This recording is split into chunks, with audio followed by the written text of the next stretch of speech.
Hi, hello, good morning. Good morning and good afternoon, everyone. My name is Peter Donlan. I'm the acting deputy head of the Standards and Trade Development Facility, the STDF, housed here in the World Trade Organization. It's a pleasure to moderate today's online dialogue on public-private partnerships, PPPs, and their role in promoting food safety and trade facilitation, particularly through the work of the STDF here. And we're so glad that we have some excellent speakers. I'll introduce them a little later on. And we're all here to engage today, to learn and to build trust. And no one will learn more today than me. I've been with SCDF this week for 6 months and still on an extremely steep learning curve. So this is fascinating and we're going to get a lot out of today. So thank you so much for joining. And I hope you get as much out of today as I most definitely will. You may have read our little blurb about today's event. Just to reiterate, elevated pesticide residues in agricultural products pose serious risks to public health, degrade ecosystems, and result in costly export rejections. In Asia and the Pacific, these challenges continue to undermine agricultural productivity, trade competitiveness, and progress towards the Sustainable Development Goals. Across the region, innovative PPPs are emerging as powerful tools to address these issues. By strengthening the responsible use of pesticides, reducing residues, and improving food safety, these partnerships are helping to build more sustainable agri-food systems while facilitating safe trade and protecting the environment. The STDF is a global partnership that supports developing countries in meeting international food safety, animal and plant health standards to unlock trade opportunities. It provides funding for innovative projects that foster collaboration between public and private sectors, support for knowledge exchange, capacity building, and scaling good practices, and provides a platform for coordinating efforts among key international organizations, including the founding partners of the STDF, who are the WTO, FAO, WHO, WOA, the World Organization for Animal Health, and the World Bank, and other global stakeholders, including PARI and CropLife here today. Also, a quick shout out to the important donors to the STDF program, of which our work would not be possible. So a special thank you to Australia, Canada, the EU, Finland, France, and Germany, Ireland, the Netherlands, Norway, Sweden, and the US, our current donors of the STDF. So one recent project example of the STDF portfolio is a regional biopesticide project that was led by the Asia Pacific Association of Agricultural Research Institutions, APARI, here today. And this initiative supported regulatory harmonization across 8 countries with ASEAN and Codex standards, reducing trade barriers and compliance costs. It also established the Asia-Pacific Biopesticide Community of Practice, of which we'll hear more about later as well, which continues to engage regulators and industry beyond the project's end, demonstrating the sustainability and impact of PPPs. So we're excited that this model has now scaled in the STDF to other STDF-funded projects in Africa and Latin America. For example, a recent STDF-funded project in the Southern African Development Community in SADC region, on harmonizing biopesticide regulations, which benefited 6 countries there and was implemented by the International Center for Genetic Engineering and Biotechnology. So this led to the approval of guidelines for all 17 SADC members, a major step we see as vertical scaling, which is in line with the new SCDF strategy's push for scaling and innovation across our work portfolio. So today's event, jointly organized by the SCDF PPP Practitioner Group, CropLife International and APARI, will bring together diverse perspectives to showcase innovations and partnerships that strengthen pesticide management for safe trade across Asia and the Pacific. We'll also explore collaborative approaches to promote the responsible and sustainable use of pesticides, where safeguarding public health and the environment, as well as identify opportunities to scale up successful practices and policies that contribute to safer, more inclusive and sustainable agri-food trade. And today is part of SCDF's increased focus on PPPs, and we recently did launch a PPP guide as well, which will be available if my colleague could please share that in the chat as well. We'll be able to open the floor later for questions, but for the moment we'll kick off the proceedings with some presentations from our expert panelists here from CropLife and Apari. So we have with us today Delisa Jiang, manager of the Sustainable Pesticide Management Framework, the SPMF program with CropLife International, and followed by Ravi Katarpal, the executive secretary of Apari. And we also have some excellent scientists with us today from Bari, the Bangladesh Agriculture Research Institute. We have Dr. Nirmal Datta. Pleased to have you join us today, Doctor. And we also have from Thailand, from the Department of Agriculture, Dr. Pyong Pinyo as well, to share some of their experiences later on with us today. And hopefully we will have time for some more panel observations and your questions today as well. So please, without further ado, Delisa, I will hand it over to you to please share your presentation and run us through that. Thank you. Thank you, Peter, for the introduction, and good morning, everyone, or good afternoon, everyone. Depending on which part of the world, I'm very pleased to be able to be with Apari today to share and exchange our learnings in Asia Pacific with regard to innovation. So allow me to just share my slides and get started. I hope I won't take too much time in my presentation, just to share a bit of our experience working in Asia Pacific, together with some projects related to SDF and the topic of today. And then we go on to, and after Apari give their presentation, I hope we spend more time in the Q&A section. So just a rough, short introduction to CropLife International. Member companies are Syngenta, FMC, Sumitomo, BASF, Bayer, and Corteva, representing the plant science industry.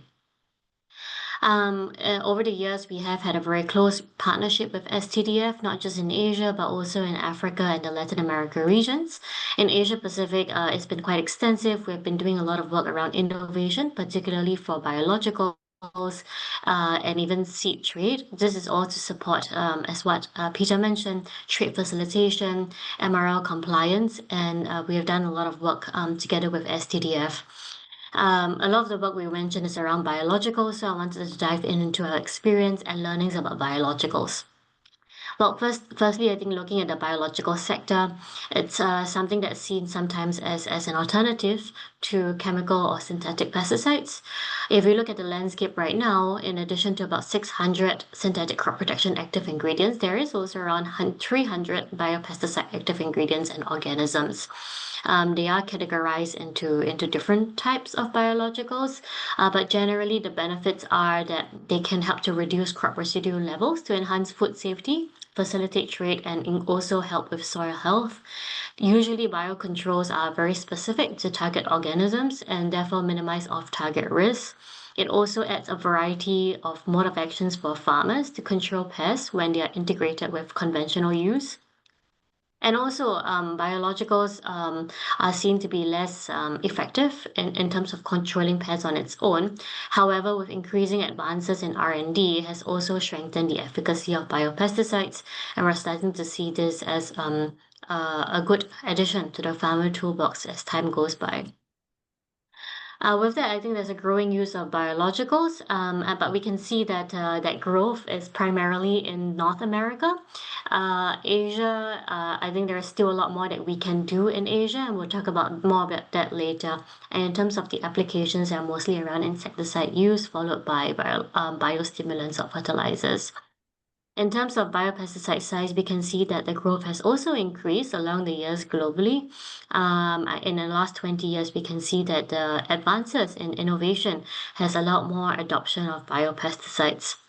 So then, biopesticides are used usually in combination with other chemical pesticides or seed varieties, and that's what we call integrated pest management, which combines the different types of crop protection tools to expand a farmer's toolbox. And the benefits of this is it increases pest control effectiveness while reducing risk to human health and environment. It also helps to delay pest resistance, particularly now we're seeing with climate change.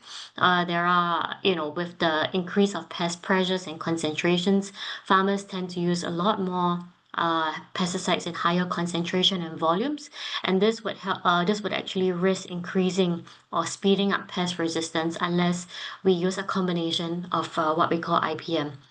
And finally, of course, farmers are able to decide what are the scheme of IPM they would use that is the most cost effective.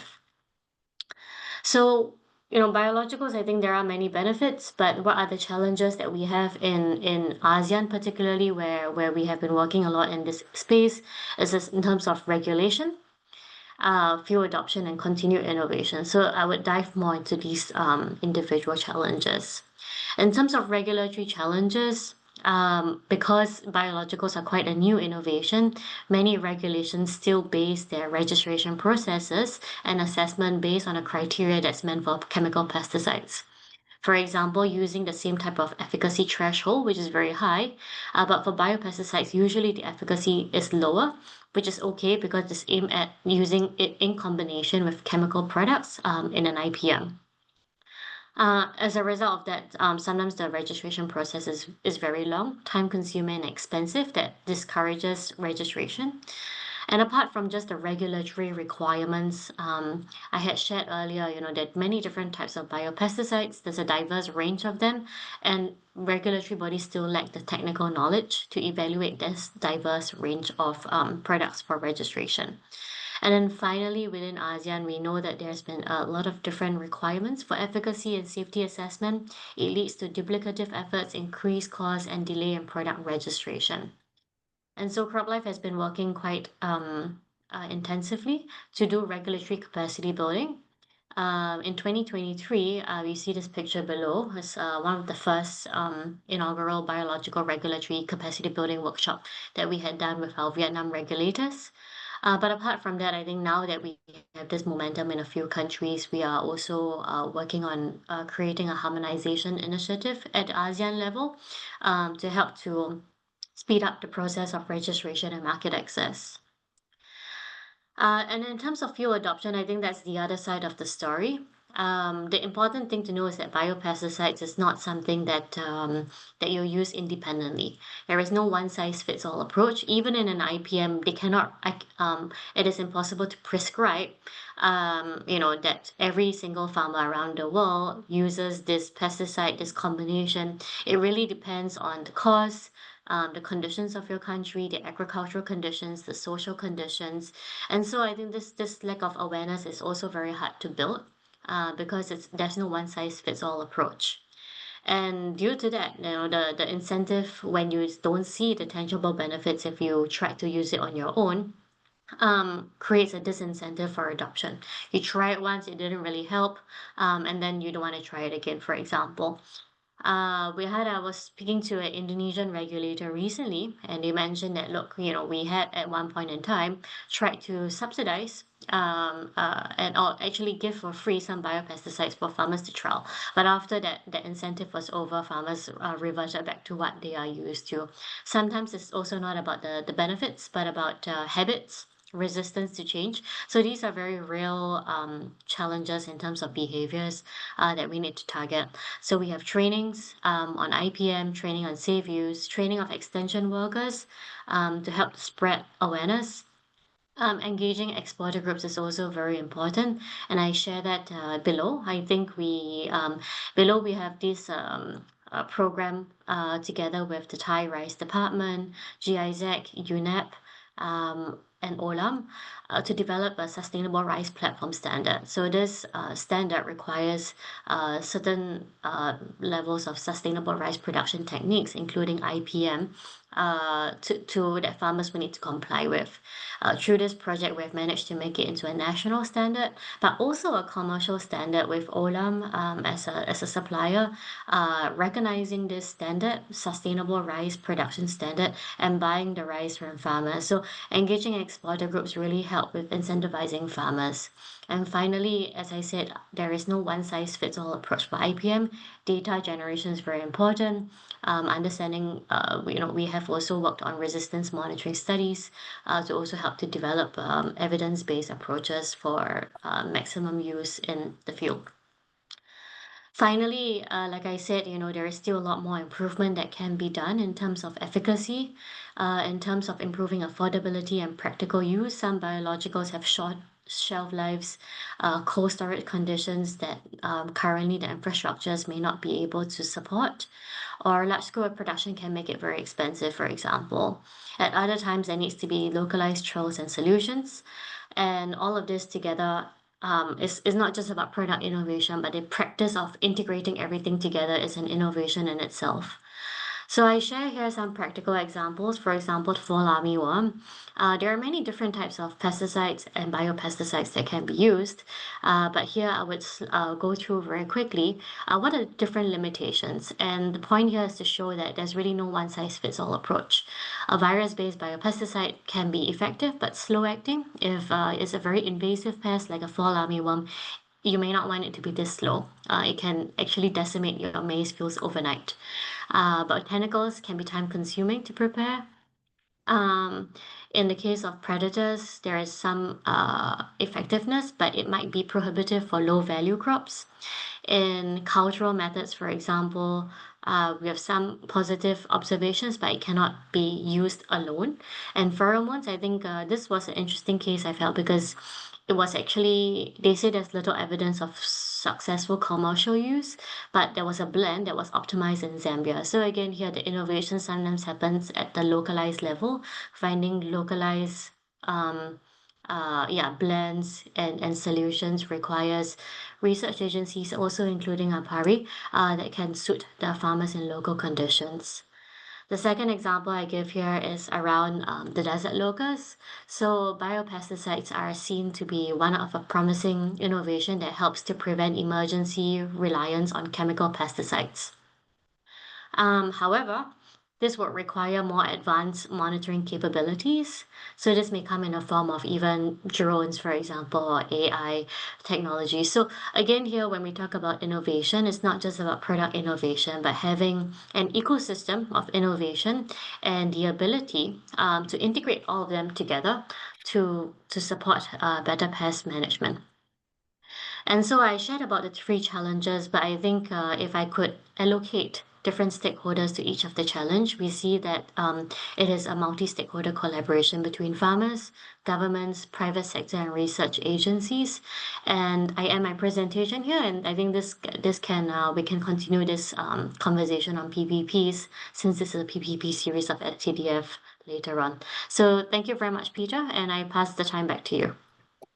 So Lisa, thank you so much. A lot in there, a lot to unpack, and I think it'll spill over nicely into the upcoming presentation, particularly your emphasis there on the regulatory challenges and the importance of harmonizing the regulations in the ASEAN region as well as the farmer behaviors. I liked what you were saying about the innovations as well, and to think of the ecosystem and no one size fits all as well. Important. Just, I know we'll get to you later for questions, but I presume it's easy for us to find more information about this sustainable rice platform. I found that particularly interesting. I presume we can easily find more information there on your websites. Yes, definitely. I think if you search, I mean, this is a partnership with so many stakeholders, so you will find the Sustainable Rice platform. I think the different websites of the different partners. It has extended a lot. It started from a very small program, but with the help of PPPs, it's now extended a lot. There's a lot more ecosystem support now. It's under the Inclusive Rice Landscape Initiative right now. So, landscape and inclusive really suggests that ecosystem. So it's not just about the rice production, but supporting landscape management, biodiversity. So yeah, definitely I encourage you to just search it up, and I'm sure you'll find more. And I can also send over something if there is an email that can go out by at the end of this webinar. Excellent. And please do share links in the chat bar there. And yeah, and just for those listening in, we have a lot of you online. Yeah, please, as questions arise to you, pop them in the chat. We'll get to them later. So thank you so much to Lisa. We'll hear more from you later. Ravi, over to you, please, the view from Apari. And off you go to please share your presentation.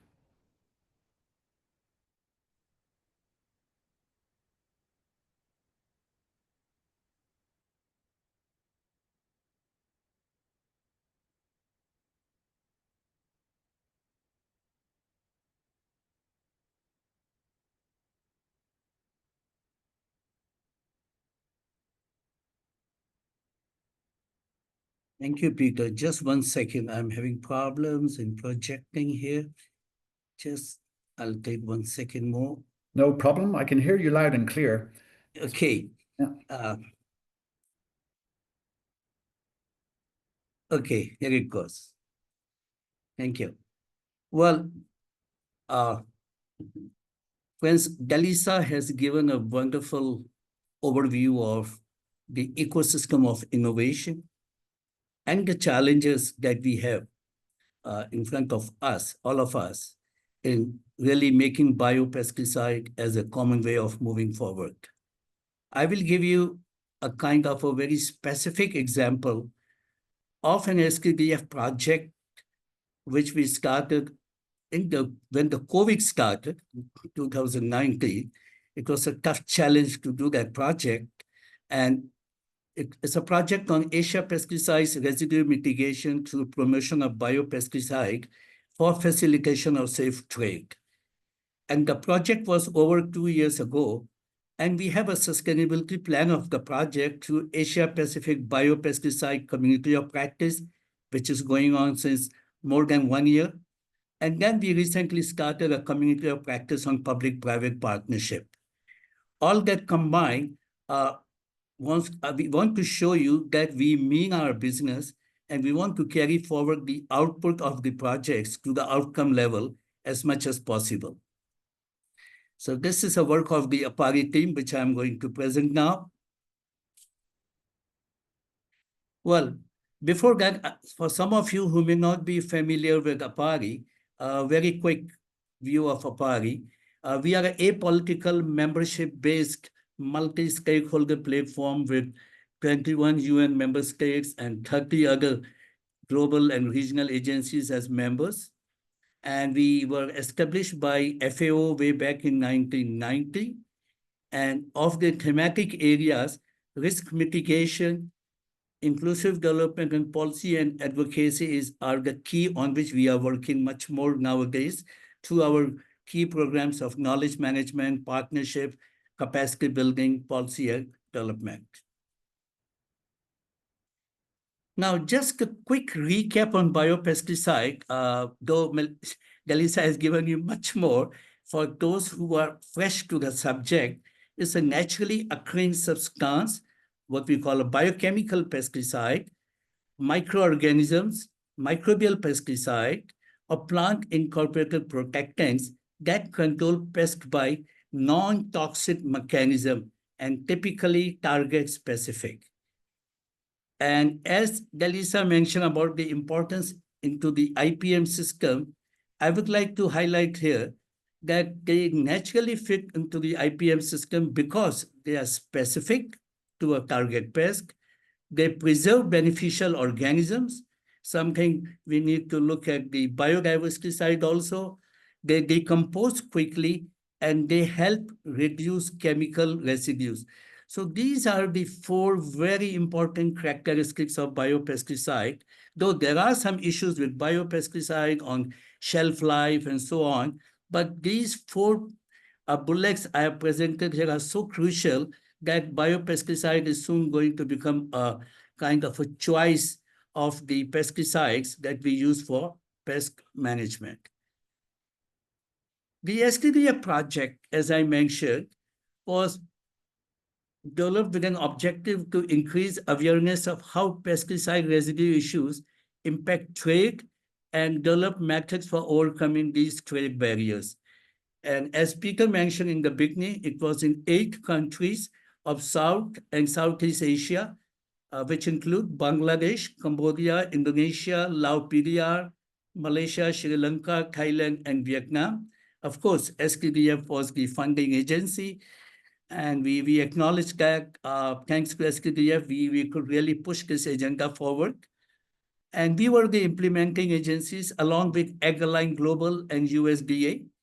And our partners were Singapore Food Agency, Asia Farmers Association for Sustainable Rural Development, and CropLife Asia. Now, there are lessons learned in the project. So one was on the innovative approach in the IPM. It is not just using biopesticide in the IPM, which was crucial. It was the innovative approach of substituting the final conventional spray, which we do in the field with chemical pesticides, substituting the final conventional spray with the biopesticide. This has been validated as an effective residue mitigation strategy for horticultural crops while controlling pests during the pre-harvest interval. The pre-harvest interval is very crucial.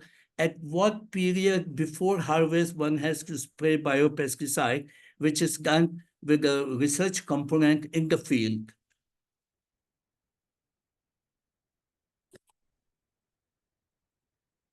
Yeah, what's the issue? My slides are not moving, they're deceiving me.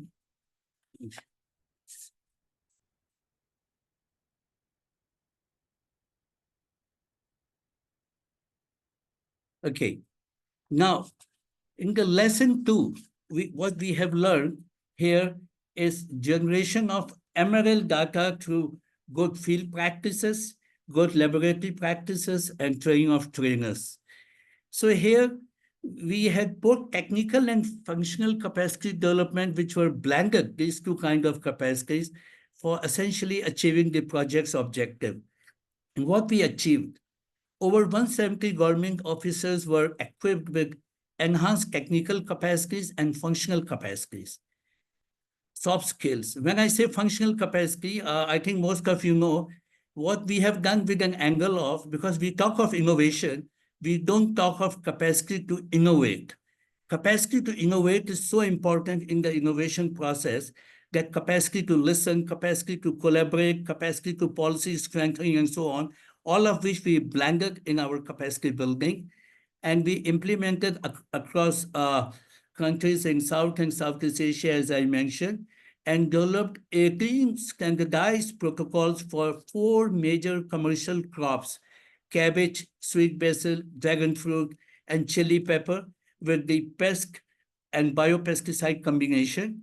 And all workshops and trainings were carried out following good field practices and good laboratory practices to enhance knowledge gap and practical skill. And very important output was a policy brief, for which I must thank STDF. Marlene and Catalina gave excellent inputs, and this has come up as a masterpiece policy brief for developing high-level key policy recommendations, and is being quite sought after. Yeah, the lesson 3, sorry, is a continuation of lesson 2 on training of trainers, a glimpse of it. This approach proved highly effective in building capacity across participating countries. It was further strengthened through South-South cooperation. Now here, relevant government officials were trained by Field Residue Research Lead, Laboratory Residue Research Lead, Quality Assurance Specialist, and Biopesticide and Efficacy Research Lead. So all these components were fully taken care of, and experts from Thailand also visited and supported residue mitigation studies in Lao PDR for strengthening the South-South cooperation. Now, in lesson 3, I would like to highlight more on the regulatory framework and harmonization, which Delisa has highlighted as very crucial in the ASEAN countries. And from the project, we found Indonesia, Thailand, Malaysia, and Vietnam have developed national biopesticide regulations aligned and harmonized with ASEAN guidelines through the biopesticide regulatory workshop. And CropLife, of course, Asia has played a very important role in this aspect. Cambodia and Lao PDR were sensitized to establish national biopesticide regulation in alignment with ASEAN guidelines.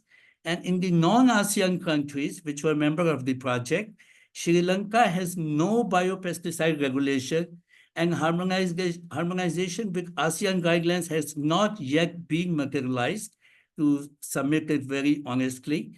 Bangladesh, through APARI USDA phytosanitary collaboration, and which was a mandate also in this project, which was overlap between 2 projects, we revised biopesticide guidelines and It was developed and is in the final stage of approval, which our friend from Bangladesh can highlight more.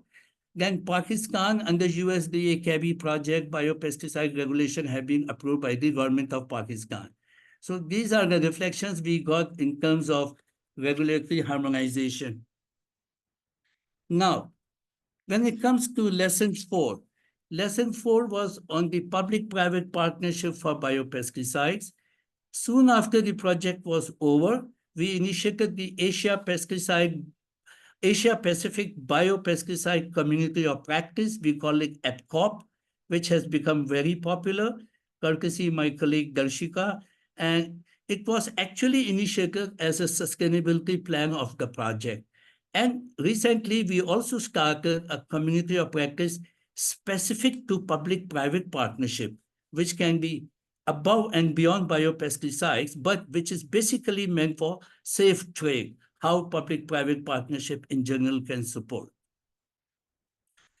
And several examples of sustainable pest management practices via public-private partnerships we capture. There are a large number of it.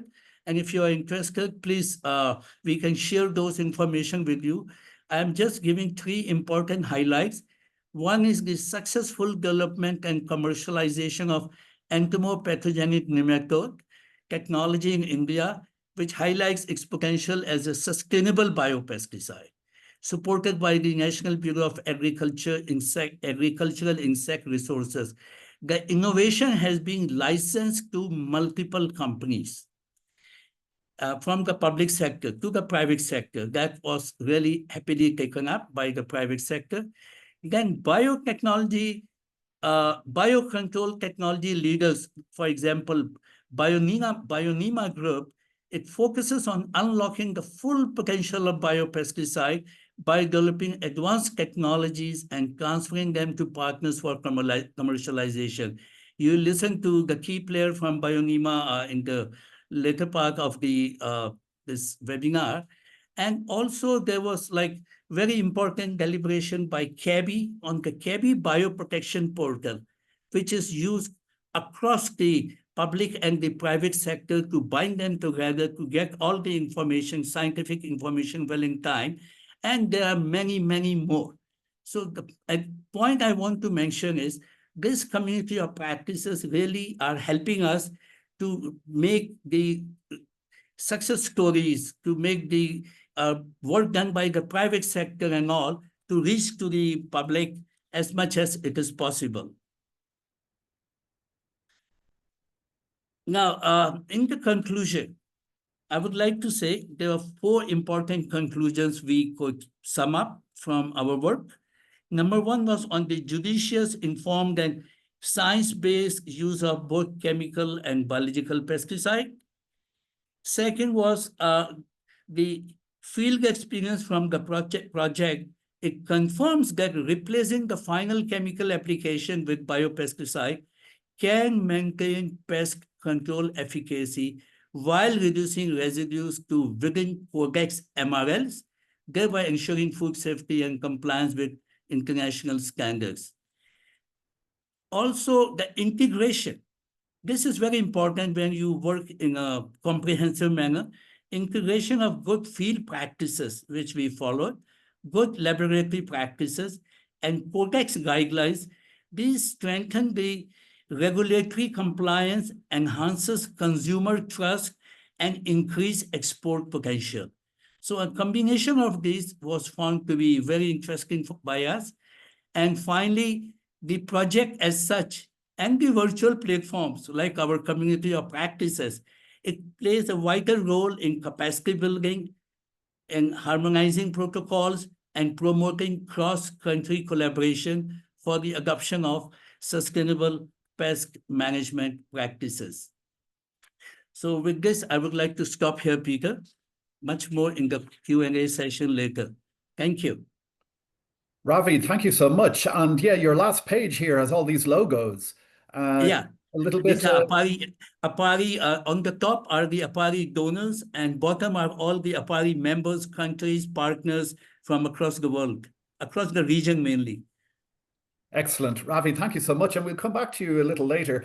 And yeah, I like the linkages as well with the Lisa's work, but also preempting as well a lot of the questions I've been jotting down. I see them coming through, particularly the words you're saying about the field experience as well. And it's good to see as well the integration with the Codex guidelines as well.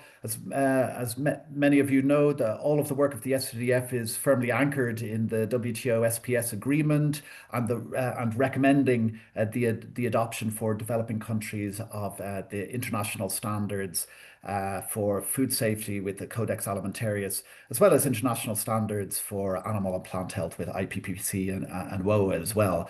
But yeah, a lot of lessons to be garnered from your presentation as well. Another question to see, will we be able to share the presentations? Yeah, certainly. I hope we'll be able to share this. I'll chat to the team as well to see if we can put these presentations up online. Now, Delisa, we'll just come back to you a little bit before we answer some of the questions from the floor.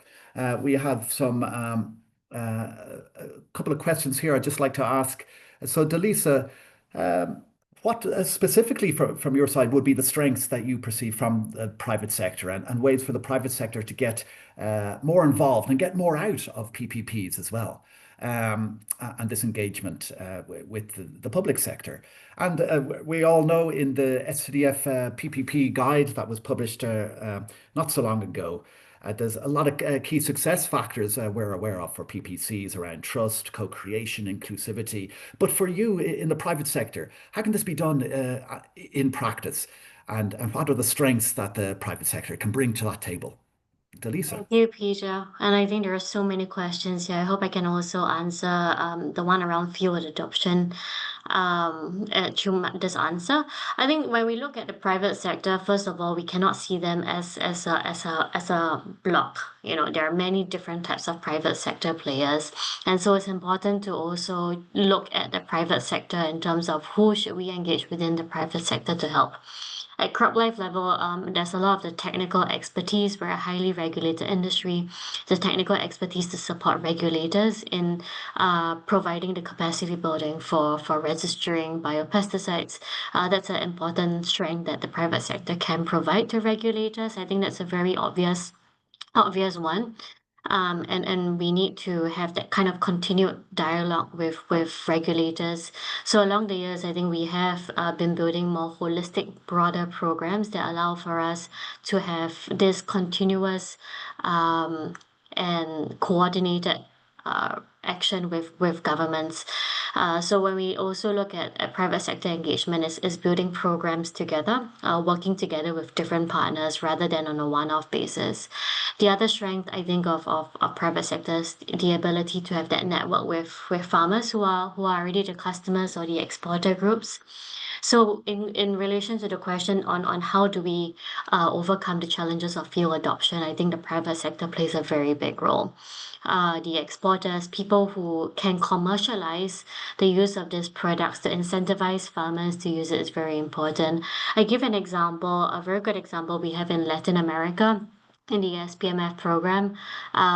In this, they actually work with exporter groups to do experimental farms using biologicals, using IPM to develop a very local strategy that exporters themselves can see the benefits of in terms of, okay, it meets the MRLs because we're using biopesticides in combination with other chemicals.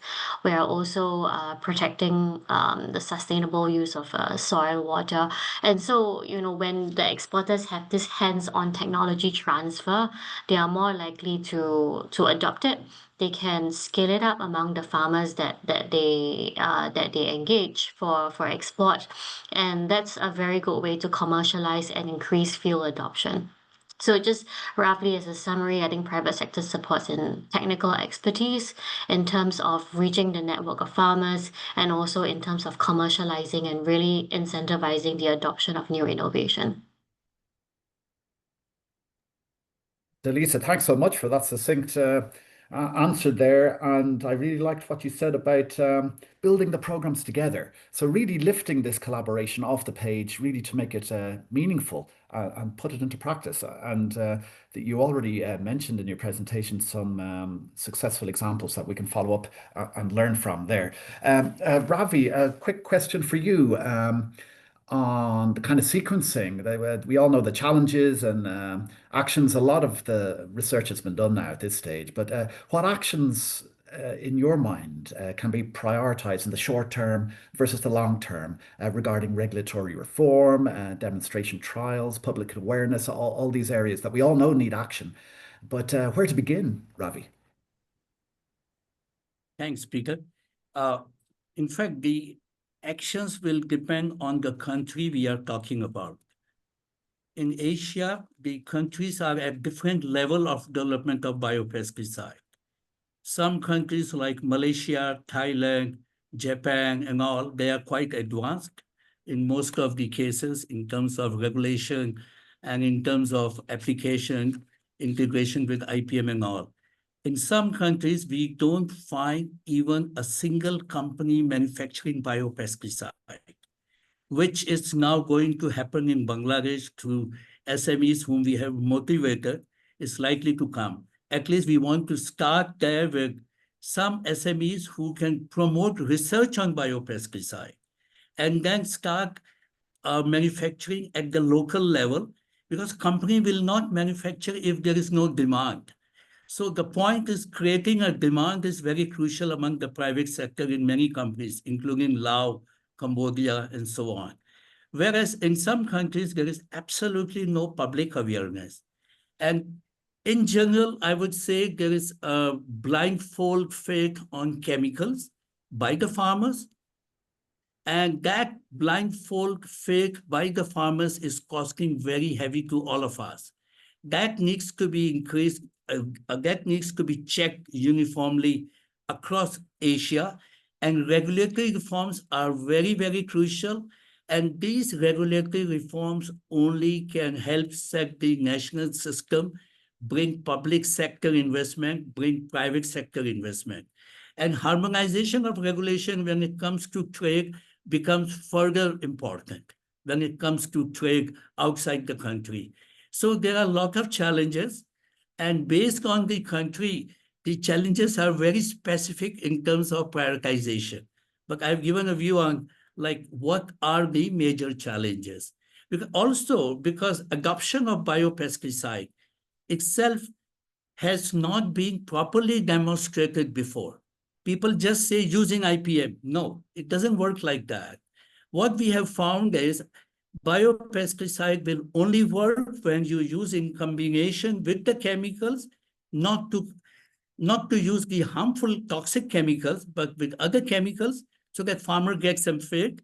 And if you use the biopesticide at a given pre-harvest interval, you can get rid of all the residue or MRL issues of products, and you can facilitate trade. So there's a lot in the game of this. All countries have to understand what are their priorities and need to invest a bit on research and create an ecosystem for private sector to really manufacture biopesticide, because import is not easy for many countries in Asia even now. I stop here. Yeah, Ravi, thanks so much. Yeah, and that echoes what we heard earlier about research and development and the importance of that. And yeah, I can't wait for us to get to Dr. Nirmal and Dr. Pyong Pinyo as well with the, as you say, and as Delisa said, no one size fits all. And so really to get the country perspective. So yeah, so I really can't wait to hear from the expert panelists here and the importance of the science-based decision making in all of this. But before we get to you, Dr. Nirmal, just hold on there. Just want to give Delisa just a very quick follow-up there. Ravi spoke of the kind of sequencing and the kind of priorities in the short term as well. Any specific unique opportunities you see, Delisa, for biological adoption in Asia Pacific? Um, any quick thoughts on that, given your experience in other regions as well? Yeah, I think in Asia, the problem, and I think Ravi mentioned earlier, is that we are really a very diverse region. Not each country is the same. So I think one of the short-term things, and I think the short-term or the most important way to invite innovation is regulation. I think regulation is the basis of innovation. And with the very disparate countries out there, I think the most important thing is to harmonize our regulation. But in terms of the opportunities, I think in Asia, we see that farmers here are very enterprising. They are very open to innovation, and we see this in drone application, for example. So I think the appetite for new innovation is there, and despite the fact that there's sometimes this resistance to change, I do believe that the Asia Pacific region is very open to innovation, and that's possible. But I think regulation is the basis for that starting point. Excellent. I love that there, Delisa. Regulation is the basis of innovation. That sounds great. That will be one of my takeaways as well. And Ravi, very quickly before I hear from the scientists themselves, from your view from a PARI, do scientists, given your members and your engagement in the region, do scientists have the functional skills to fully participate in and advance biopesticide development, in your opinion, Ravi? Very quickly before I bring in Dr. Nirmal. Yeah, thanks, Speaker. In fact, that is something which ails our policy strengthening, because scientists generally are not well tuned or well trained to do that communication, because it's a kind of a science communication which can support the policy strengthening. And generally, the scientists struggle, and the functional capacity actually helps them to understand how to pitch the case to the policymakers. So that, I believe, in some countries, yes, it is going on quite well, but majority of the countries, we need to work more on the capacity to innovate, the functional capacity, what I call, which we really need to work much more, I believe. Excellent. Yeah, Ravi. Now I'm getting questions coming in left, right, and center, even emailed through to me, and as well as online. So we get to them very shortly. But yes, finally, yes, I really want to bring you in, Dr. Nirmal Datta, scientist from the Bangladesh Agricultural Research Institute, BARI, to share your reflections on biopesticide research and development. So over to you, Dr. Nirmal, please. So, thank you, Peter, for giving me the floor. Am I audible to you all?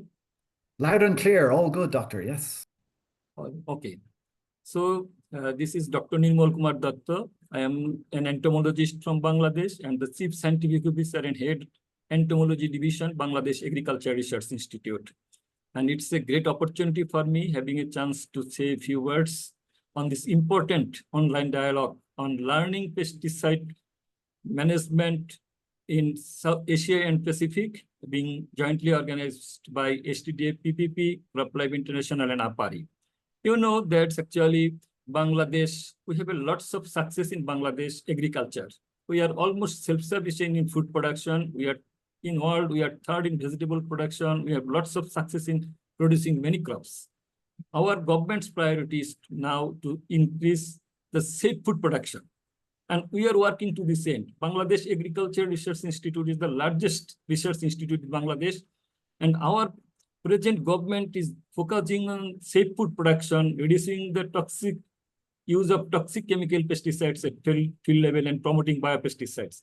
You know that our present agriculture policy clearly encourages the use of biopesticides. Actually, you know that BARI, that is the Bangladesh Agriculture Research Institute, actively collaborated APARI and STDF funded pesticide residue mitigation project to promotion of biopesticides. Actually, I can say that we have significant achievement in terms of biopesticide research in our institute. Biopesticide research have got momentum after this project. Our scientists were trained on different aspects of biopesticide production, not only on biopesticide productions. Our scientists got hands-on training on pesticide residue analysis. You know that the pesticide residue analysis, in terms of capacity building, we are lagging behind. In biopesticide research, we are lagging behind. you know that most of the, as Robbie was telling, that most of the pesticides are actually imported biopesticides, that is the microbial pesticides. Previously, we had no experience on just doing research on the developing biopesticides from local isolates. After the projects, our scientists got training on how to develop biopesticides from local isolates. Now we are conducting research and we have good progress now. Actually, you know that Dr. Robbie was telling, a new concept has been validated, that how biopesticide can be integrated harmonically in harmony with the chemical pesticides. We have developed a technology for cabbage cultivation. You know that cabbage is an important vegetable in Bangladesh. For cabbage cultivation in Bangladesh, we have seen that if we spray chemical pesticides at the initial stages of the crop, but during the harvest stages, we can use biopesticides successfully controlling the pest and without any residue level, without any pesticide residue will be there. So this is a significant achievement in terms of the project activities. You know that in Bangladesh, now we are focusing on ensuring the availability of the biopesticides at field level. But for this, we need to ensure the quality of the biopesticides. Our farmers need effective biopesticides. And one of the main things is that sometimes biopesticide will not work alone. We need to develop technology. And this technology that is, we tell, biorational based, that is biopesticide based IPM technology. This technology, if we can give our farmers this type of very viable alternatives to chemical, in terms of technology support, we need good technology. And to develop technology, now we are conducting research. This is our focus. And we should popularize this technology at the farmers level. This is our target. From government side, from Bangladesh government side, we are actually getting funding from the World Bank funded partner project in our biopesticide research in terms of technology generation. And some SMEs, as Dr. Robbie has mentioned, that some SMEs like Ispahani Biotech and some other companies are actually showing their interest to support, to give some funding on biopesticide research, from biopesticides production and biopesticides commercialization. This is all. And another thing, just I should mention that with the APARI project, Bangladesh, scientists from Bangladesh and also APARI scientists jointly drafted a biopesticide regulation. Previously, we had no biopesticide regulation. Very important regulation we have been drafted, and hopefully it will be soon get government approval. It's a good achievement. By this time, our government has taken some steps, and government is need to promote biopesticides. And actually, STDF funded APARI, the pesticide residue mitigation project. Actually, we have lots of success, and we hope this type of collaboration in future. And with these few words, I'd like to conclude. So thank you all. Dr. Nirmal, thanks so much, and thanks for the kind words about that project. And yeah, and well done to APARI and all the implementers. I've been learning a lot about this over the last few months, and it's an excellent example. And as I mentioned, we've scaled this similar initiatives now in Africa and in Latin America as well. So this is going global, you know. But yeah, Dr. Nirmal, any news scoop for us? You mentioned this. The biopesticide regulation in the final stages of approval. Any timeline in that we can actually, you know that sometimes actually it depends on the our Ministry of Agriculture is responsible for giving final its approval. Our present secretary is very much interested in biopesticides. So hopefully within this year, within a few months, these biopesticides regulations will get final approval from the authority. Excellent. Thank you, Doctor. Sorry for putting you on the spot. Only joking a little bit. But yeah, I appreciate out of your hands. But yeah, very close to finalization. Excellent. Quickly bring in Dr. Pong Pino from the Department of Agriculture in Thailand. Doctor, please, can you share your reflections? Also mentioned by Dr. Nirmal as well on momentum. But I believe situation quite advanced now in Thailand. So please, can you share your views with us on particularly around areas of investment by the government and regulatory harmonization as per the ASEAN guidelines, if you will, please. The floor is yours. Oh, thank you. Thank you, APARI and STDF for a chance to be here. our team was participate in the project with the APARI with biopesticides and which are very helpful for us to make it as a guideline for the next study on the combination with the chemical and biopesticide like this, and which is the science-based study. When we say the science-based study, we can prove and we can share the information to the farmer that when you want to use the biopesticide combination with the chemicals, we can tell them which one you can use, when you can use, and how many times you can use. That you still can make a good profit for your the produce that they can sell when they want to export some so the produce from the farms. Because sometimes when like Anissa said that there are no fixed formulation. When you want tell the farmer use the combination with the pesticide, but they have no idea. They have to use the data from this one and some kind of this study that can produce the like the leaflet for the farmers that when they want to export their product to the other country that have a very strict issue on the residual contamination.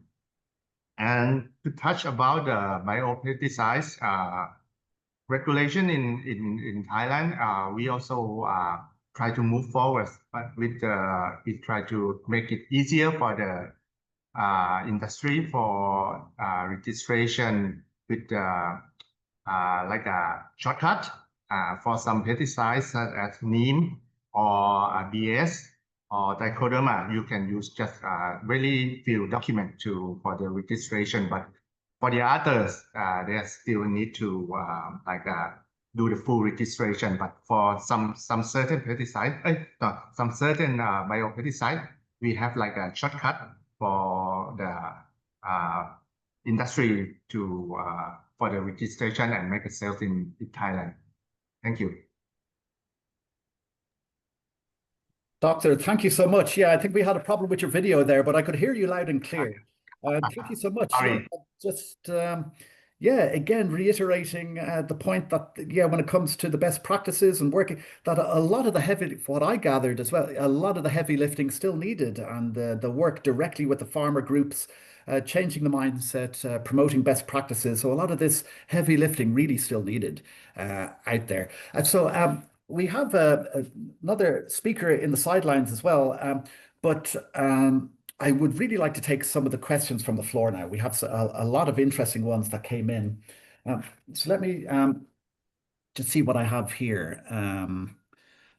Yeah, we had one coming in. It came through twice. Yeah, so I think from Dr. Prodhan as well. Thank you so much for your question that you shared online. And it was specifically for Delisa that, and again, linked to what Dr. Pongpinyo was saying, when it comes to field adoption, the call is quite an impassioned kind of question there from Dr. Prodhan. What to do? This is such a challenge, and field adoption, and maybe building on what Dr. Pongpinyo was mentioning there. Delisa, any thoughts on that? You know, sure, a lot is being done, but what can be done? Such a challenge. Yeah, and I had shared in my presentation about in Indonesia also, how they had provided the farmer the incentives, but once you take it away, then they revert to there. I think there's a lot of behavioral change techniques that also need to be used, and in terms of we talked about regulation earlier, but policies of government to help to encourage adoption. And I had mentioned also earlier in Latin America how we have done these demonstration plots. I think when we are trying to use technology transfer, it can't be we have webinars like this, but it really has to be hands-on. It has to be working with farmers on the field. Importantly, also, when we do these demonstration plots, we often engage farmers who are, part of a larger farmer association. They have a level of influence to help other farmers also compare and want to follow their practices.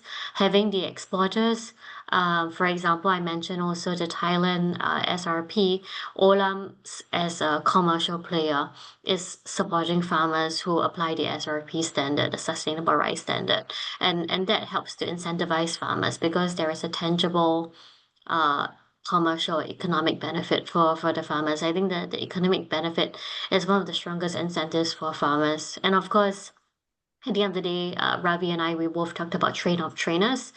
Sometimes it's just about volume. You know, you have to train and train and train again. I think this is it is it's part of human nature that we need continuous training and reminders. And once we reach a critical mass, it becomes more mainstream that farmers will start adopting these technologies.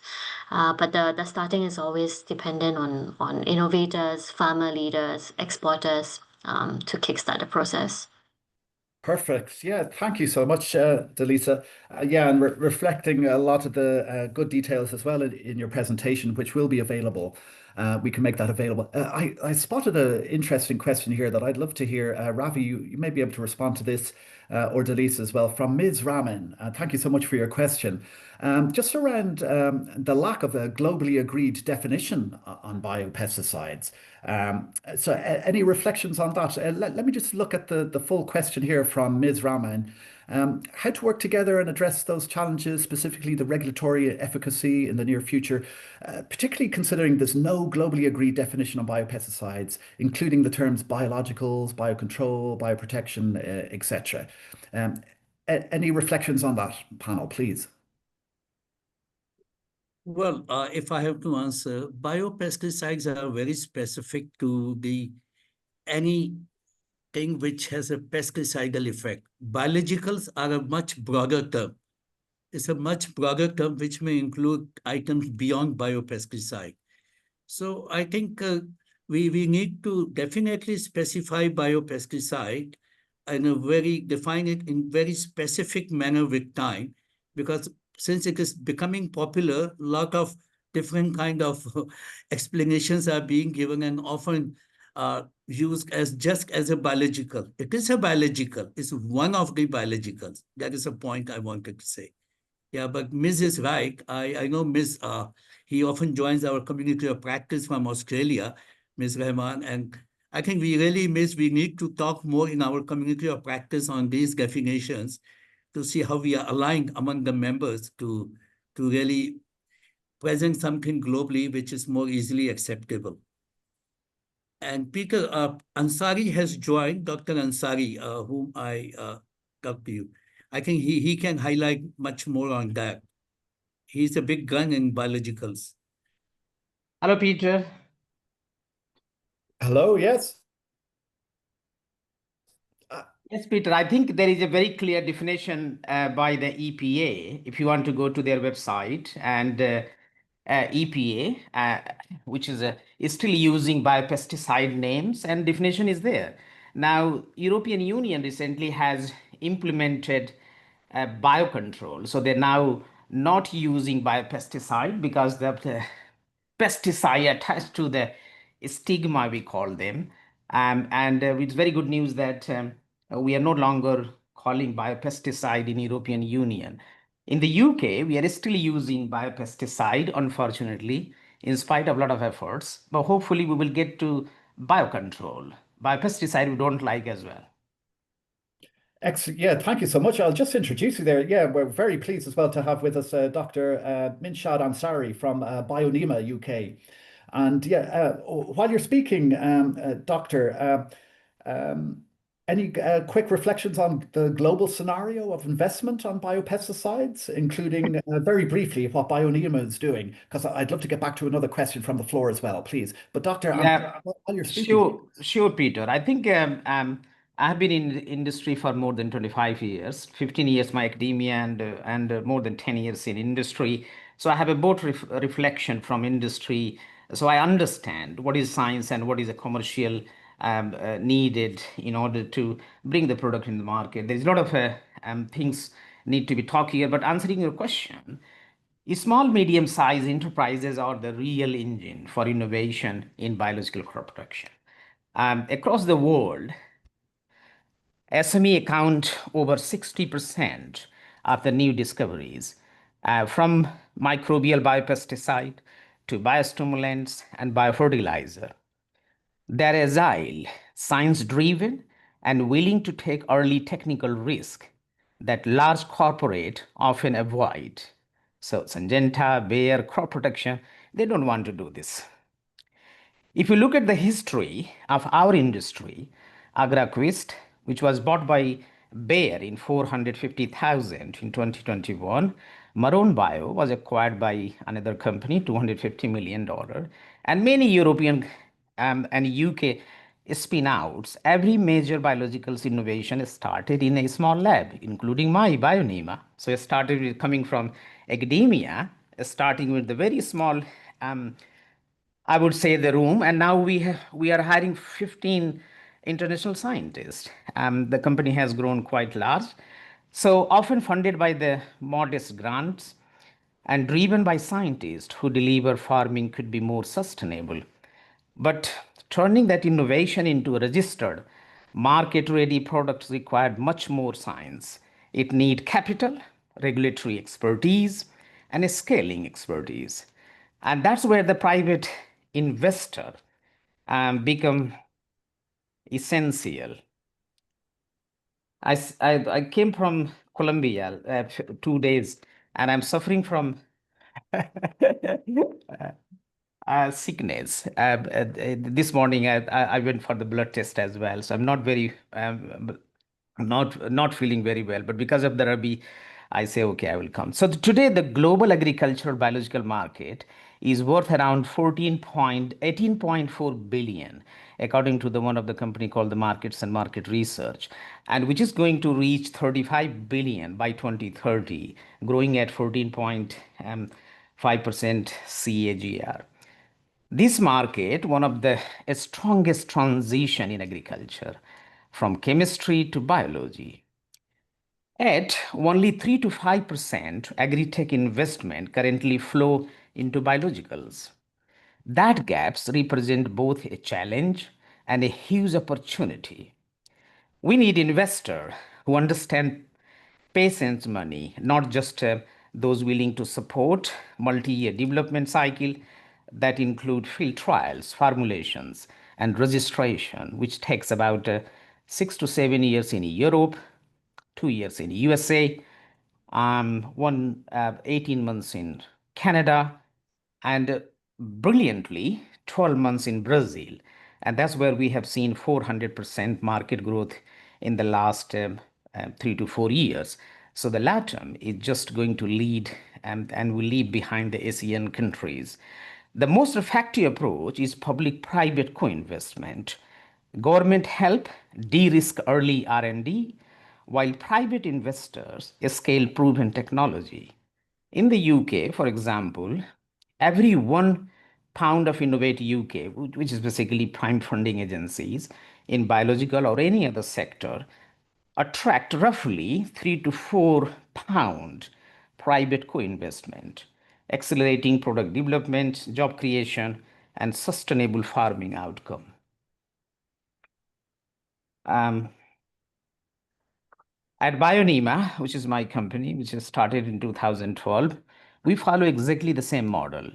We combine Innovate UK research and private investment to advance microbial biopesticide, biostimulants, and biofertilizer.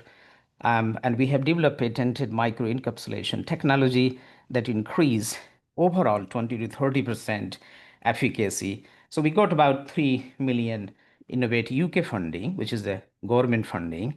If that money was not there, then would not have able to acquire any VC funding, basically, which we have about 3 million as well. And Syngenta acquired 3 of our technology in 2021. So that was about over 5 million funding as well. So those are very important criteria. So the roles are here. The SME brings scientific innovation and agility. Private investor bring capital and market, and public program raising these two together. Together, they turn biological control from research paper into a field-ready solution. Solution that reduce residue, restore soil, and secure food system. If we strengthen this triangle, science, finance, and policy, the biological revolution in agriculture will truly move from niche to mainstream. Thank you very much. I can do more, but as you can see, it's a lot of going on in my uh, in Doctor, my yeah, I can see that. And thank you so much for those yeah. crucial insights. And I really hope you get over this hiccup as well. And hope you have a chance to rest today. But thank you so much for that intervention. Crucial points, bringing it all together, and the importance of the public-private co-investment, and the importance of that to scale these initiatives. Yeah, and thank you so much to our panelists. I believe we're working through the questions already, answering a lot of questions that are coming through. A lot of questions as well I see from STDF developing country experts as well. Mary Lucy, thank you for that, and Rahul as well. Rahul from WOA as well, and I'll never forget him pushing the importance in PPPs of how yeah, how trust is so important in PPPs, yes, but trustworthiness comes before trust as well. That was a really positive message I got from Rahul. That's always stayed with me, and thanks for that. And we're working through your questions.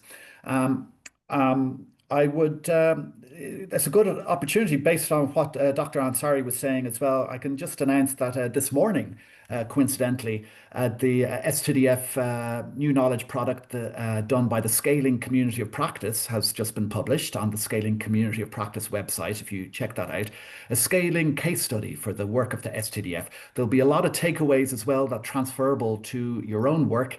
Um, in Aparia and elsewhere on practical measures for horizontal scaling, vertical scaling, deep, meaningful scaling of your work in many ways. The Scaling Community of Practice have done these studies for a lot of development partners, OECD, the governments of Germany and France as well, recently, and others. And also announced that where we have work underway, building on what Dr. Ansari was saying, in our own work to explore non-traditional financing mechanisms. We'll be conducting our own financing study soon as well. That should be launched early next year as well. So watch this space. So let me see how our panel doing. 20 questions answered. So do we have any questions open? Just as we're coming to the end here, let me see. We have a question here from just some comments there rather than questions, people reaching out. I have a question, a technical question, perhaps for our scientists here, that was emailed through to me, so the other panelists won't have seen it. A question came in online from Masood Assad from Syngenta. So the question I have here is, in pesticide companies, we've dedicated resources for product safe application, called stewardship for those in the know, and application technology. So the question for the panel is, what would be the scope of stewardship and application technology for product bioefficacy results and protection of the environment? Another sideline question, biological solutions require certain climatic conditions that may vary in each geography of the same country. Can you please explain or elaborate on this acclimatization of the biological solutions? Any quick responses there for Masood Assad from who wrote to me online there from Syngenta, from any of our panel? I can go on if you want. Please do. Yeah, so I think there is a very good question, Mashood. Biologicals are not designed for harsh environment. There are some myth around.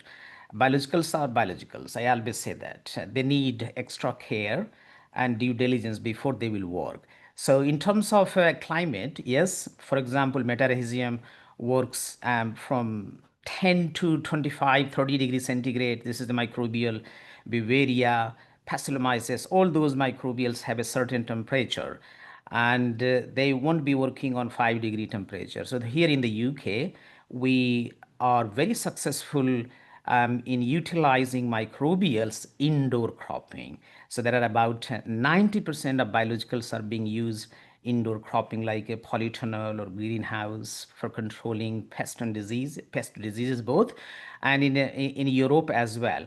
But very few products are outside for vegetables or let's say salad or anything else. So this is the scenario for Europe, but I just came from LATAM and I have very close relationship with them as well.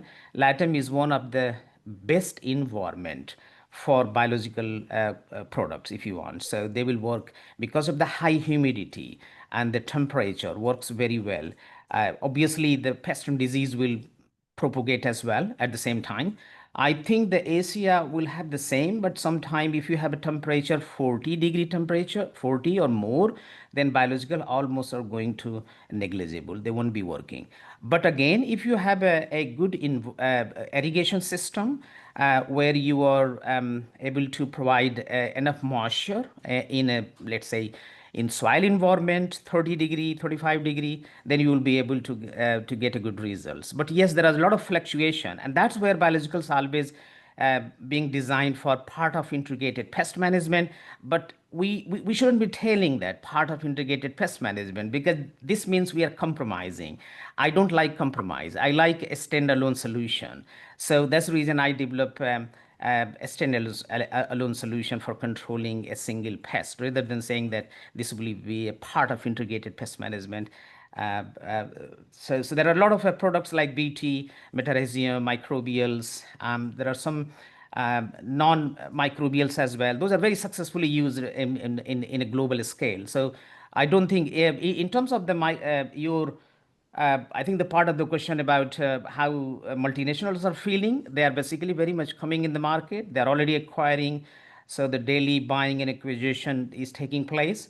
As I mentioned, the Syngenta acquired 3FO technology, which was one of the bioinsecticide, and one of the product was nematode based product. So they are moving in right direction. I think whether they like or not, but things are changing in Europe because of they want to reduce 50% chemical pesticide by 2030, 25% reduction in synthetic fertilizers. So there's a lot of things is happening. So biological, that's the reason you are saying the biological market is growing very fast.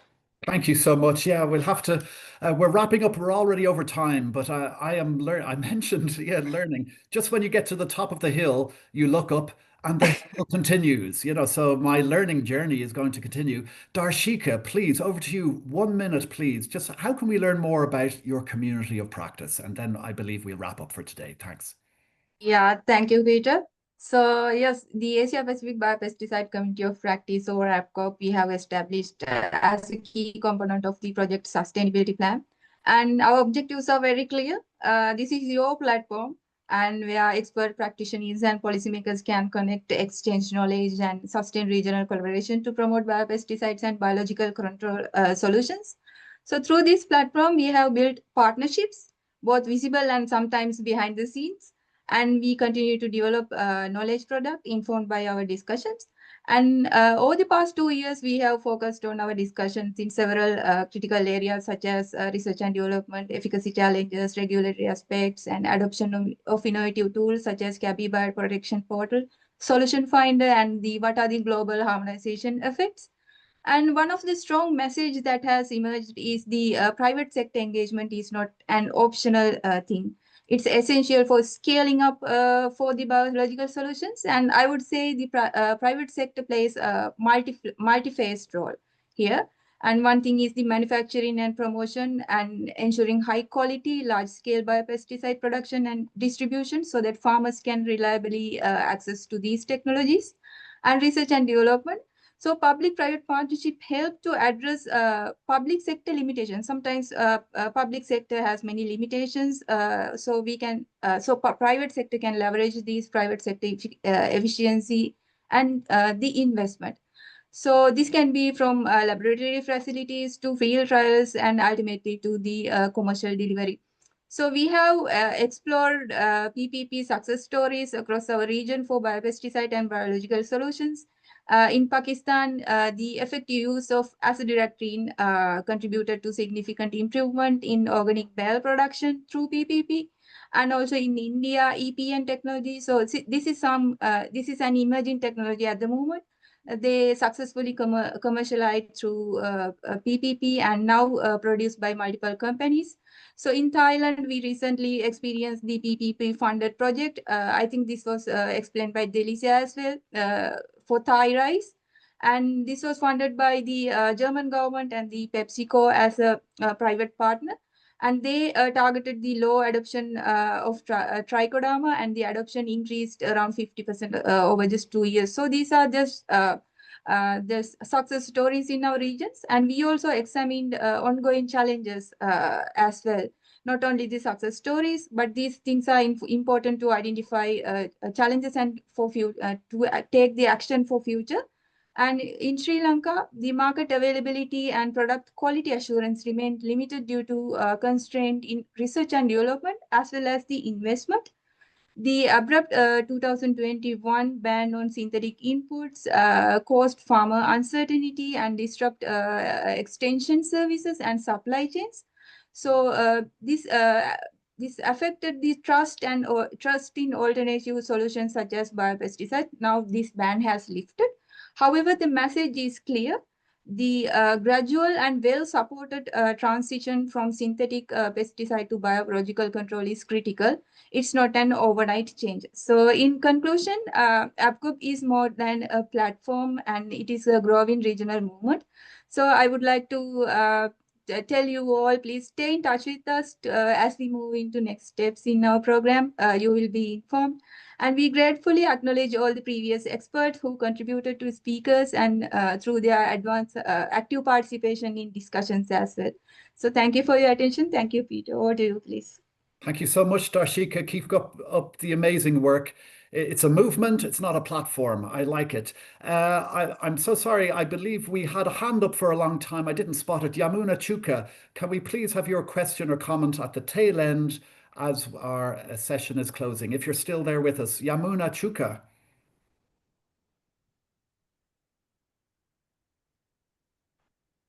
Okay, if not, yeah, I think I'll just have to move on and just thank our panelists. Yeah, thank you so much and for getting through and answering so many questions today. 24 questions answered. Thank you so much for that. Just have a quick look just to make sure. Yeah, unfortunately, we do have no more time for other questions coming in, but thank you so much for engaging with us today, being part of the debate.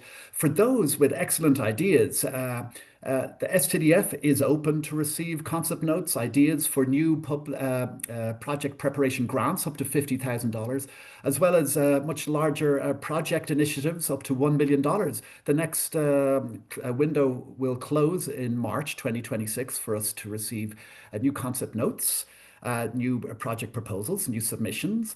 And so you'll find all the details on the STDF website. And thank you so much. And watch this space for future STDF and partner organized PPP events as part of our PPP practitioner group. Thank you so much for all of our panelists and have a great rest of the day. Thank you. Thank Thanks very you. much. Thanks, Yeah, Delisa. Thanks, Dr. Ansari, Darshika, Dr. Thanks to Nirmal, all. Dr. Pachatipa. Great to Thanks, meet you. Thanks. And get well soon, Dr. Ansari.